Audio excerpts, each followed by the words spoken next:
Moltes gràcies, Licha Verde, per atendre a la Fundació Catalana per a la Recerca i la Innovació. Vostè és doctora en astrofísica, cosmòloga i Premi Nacional de Recerca a Catalunya 2018.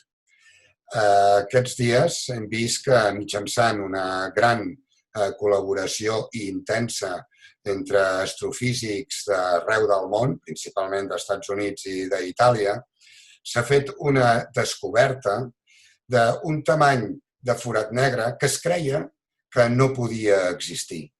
Ens pot explicar, sisplau, què significa aquesta descoberta i com ha estat això?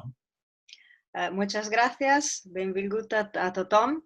¿Por qué este evento es tan especial? Primero, porque la masa final es la más grande que se ha visto hasta ahora. Y esta masa tan grande se encuentra en el rango de agujeros negros que se llama de masa intermedia. Entonces, conocemos hasta ahora agujero negro de masa estelar.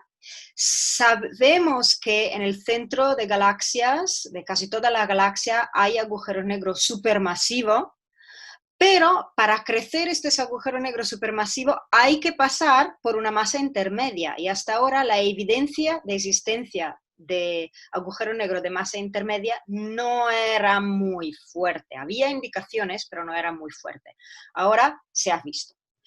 Esto no es solamente la única cosa peculiar de este evento, también que una de las dos masas, de los dos agujeros negros que se juntaron, es muy masivo también, es más de unos 60 y pico masas solares. Y entonces, de lo que sabemos de la evolución estelar,